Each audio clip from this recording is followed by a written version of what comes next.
Let's talk about why you are giving away your power. Before I get into that, if you are new to this channel, my name is April, and I'm your guide to learn to have the deepest self-trust to guide your own life and no longer giving your power away. If you're new, subscribe so we can keep having this conversation because self-trust is the foundation of everything you need in your life. So, what are some common ways that we are not practicing self-trust and instead we're just completely giving away our power? The first one that comes to mind is asking everyone else's opinion. That immediately takes away the power that you have to make decisions from your sovereignty, and it gives the other person or people that you're asking the power to reject or interject their opinion on what you are already thinking about and making a decision on. This is a really powerful key fact to think about. Every time you ask someone, what do you think? Whether it's the outfit you're wearing, the lipstick color you put on, the car you want to buy, the college you want to go to, the partner that you want to marry, if you ask someone else, what do you think? That means that you are not trusting your own inherent inner wisdom. And I know it takes time to build this up. I am one of those people who had to actively begin to self-trust and look inward over and over at what I know is my value and my needs. So, what's another way that we give it away? Not honoring that we have inner wisdom. We give away our power when we just trust someone else to make the right decision for us. For example, if you're in a romantic relationship, sometimes it's fun for someone to make a decision about where we go on a vacation or where we go out to eat. But if you're always giving that over to someone else, and maybe they're not considerate and they're not even asking you what you need or want, you're not paying attention to that because maybe there's a victim mentality that you're like, well, I don't really know.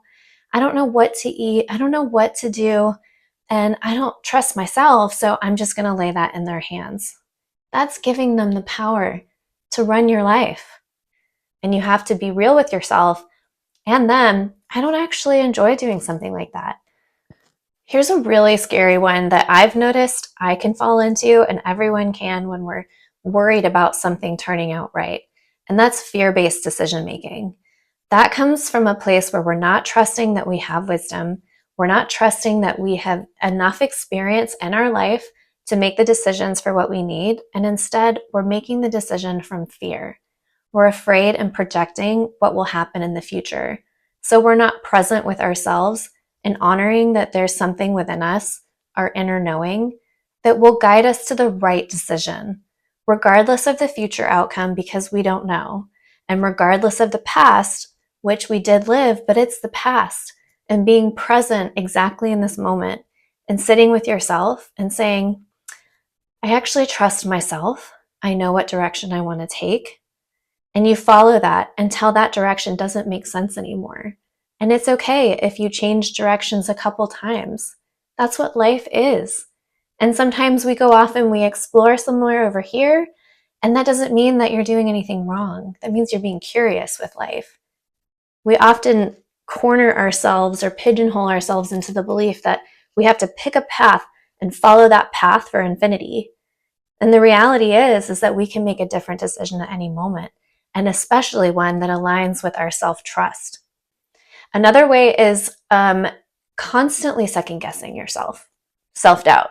So let's say you made the decision that you're going to go on a specific trip, you have the money, and you're so excited about it, and then somebody mentions, you know what, that country may not be that safe. But you already did all the research, and you also decided that this was a place that you really want to visit. And then someone else says, well, but for women, you really have to be careful or watch out for this. And then the doubt kind of creeps in. So instead of listening to them who may have never been and they're just giving you their opinion, you just don't listen to them. Now, of course, it's different if it's someone who lives in the country and says, please don't come here. But that's not usually the case. It's usually someone who is trying to be caring, but they're just interjecting their opinion because that's just what they do. And it's not your business to have to listen. Some other ways are ignoring our own inner wisdom. A lot of times there's things that we know we want or need, but we just entirely ignore it.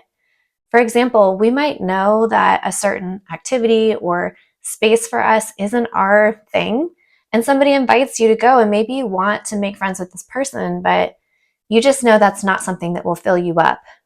But you go instead and you spend the time like trying to get yourself pumped up to enjoy it. But really, you just want to be at home with your cat or your dog. Or maybe you just want to be reading a book. And all of those things are okay. That's your inner wisdom. This can also apply on dating. Oh my gosh, you're going to get invited on dates to places you may have no interest in going. Your inner wisdom will tell you, I'm sorry, but if this person is inviting me somewhere I don't enjoy, they're probably not a match for me. But maybe they're cute, maybe there's things on their profile you like, and you ignore it. You go on the date, you go out with them, and you show up at this place. And again, you're forcing yourself to enjoy an experience. And maybe the person's nice and they're cool, but again, this is something that person values and you don't. So, reclaiming your power through practicing self trust is something that's so beautiful and life giving. So, how do we do this?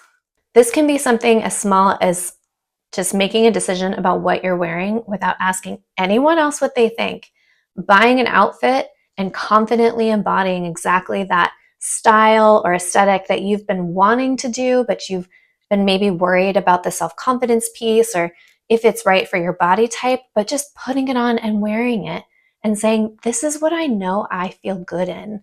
And don't ask anyone, just see what happens. Just radiate the confidence. Other small decisions can be like, a lot of times we give away our power to doctors and we say, well, what do you think? I don't feel good. Please fix my problem. And sometimes we have to take our power back and say, I need to go figure this out. Or I don't really believe this opinion fits me. It doesn't mean they're all wrong. It just means that maybe it's not the right fit for you. That's a really beautiful and important one because we often hand over our sovereignty and our power to someone else, and we can actually make different decisions for ourselves. Another one is like documenting your wins. Every time you use self-trust and you see the evidence of, I made this decision based on trusting myself, look how good it turned out. I see my life changing in ways I never thought possible because I trusted my intuition and I trusted that I know what I need. Just write it down. Every time it happens, you will be so surprised and blown away by every single thing that you can celebrate from making decisions from self-trust. Another one is setting clear boundaries. Some people will just give you their opinion.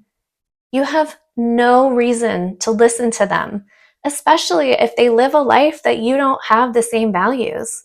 Doesn't mean that their life is wrong. It just means that that's not the life you want. It's not the life you hope for.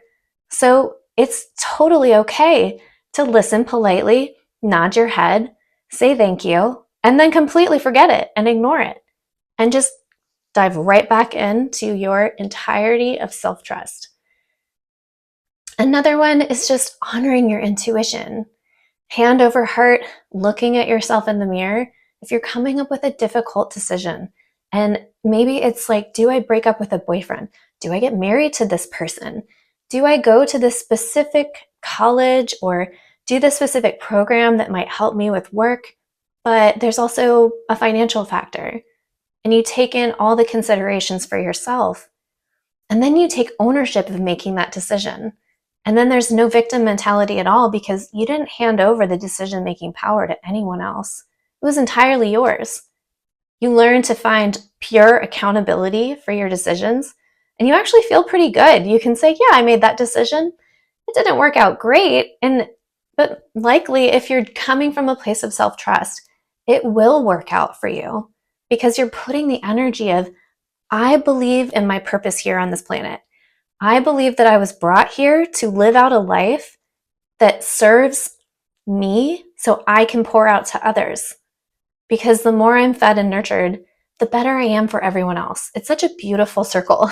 And the more you practice it, I promise you'll feel joy and fulfillment that you've never felt before, instead of feeling like you're constantly feeling sabotaged or betrayed. It's just energy on energy of wisdom and caring and beauty for yourself. And that's the beauty of self-trust. So here's some of the signs that you're regaining your power. The first one is that you have increased confidence, that you feel so good, that you're not worrying about other people. As someone who chronically worried what other people would think because I was taught to not trust myself and place myself and my power in others' hands, I was chronically worried, if I wear this outfit, what will people think? If I do this thing, what will other people think? And it doesn't matter. It's entirely unimportant what anyone else thinks about your life. Truly, if you look down at everything in your life, if somebody else isn't happy with it, that's their unhappiness, not yours. And you shouldn't adjust what you're doing to fit what makes them feel comfortable. They need to make themselves feel comfortable. And if the two of you can't enjoy being around each other because of decisions you're making and that upsets them, that's okay. You're still living a life that you value and that you find interesting and beautiful and that you actually feel secure in. Another sign that you're regaining your power is that you notice that you feel secure in your life, that you feel secure in your own body. A big thing that many people are dealing with when it comes to anxiety is lacking that feeling of security or safety within themselves. And that comes from a deep lack of self-trust. It's a really unfortunate and painful thing to continue to live with, but ways that you can reclaim that power and reclaim feeling like you can be secure is giving yourself that trust. Another one is just feeling more authentic in relationships in general because you're showing up as you. You're not worrying about what they think, what they're going to say, how they're going to perceive you, any of those things. You're just showing up as you. And you're confident. Confidence is magnetic. And you're not manufacturing confidence. You're not pretending to be confident because ultimately, when you're practicing self-trust, the confidence just happens. It's really beautiful. Just an example for me is I used to worry all the time about what I put on and what I wore and what people would feel like around me. And I love to dress up, like literally no matter what. It's just my favorite thing. And I wore a specific outfit. I put together a skirt I've had for years and a top from somewhere else and put on this other soft, beautiful thing. And I wore it to this art gallery opening. And I thought, I just feel so pretty in this. I feel like a flower. And so many people, person after person after person, came up to me and they were like, I love your dress. I can't stop staring. And it felt so good because I just wore it and I didn't care. Would people wonder if I was getting married? Were people worried about why I was so fancy? Would somebody say something that would make me feel shame? No, everyone was celebrating with me. And that's powerful. You'll start to see that people are celebrating with you and the decisions that you're making because they're so good. They're aligned with you. And if they love you and who you are, then they'll value your decisions and your ability to make those decisions for yourself. And reclaiming your power is going to be the most wonderful, beautiful moment in your life that you'll practice over and over and over again until you'll forget that you even worried about anyone else's opinion because you fully claimed your power back. Being with you here is an important gift to me to share with you.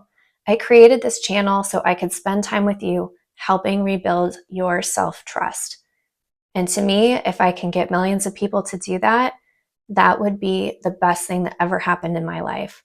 So subscribe and share this video with anyone you know that is lacking self-confidence, that is chronically worried about other people's opinions, because this is a place of love where you can feel embraced and know that you're going to build a life that you want. I look forward to seeing you again soon.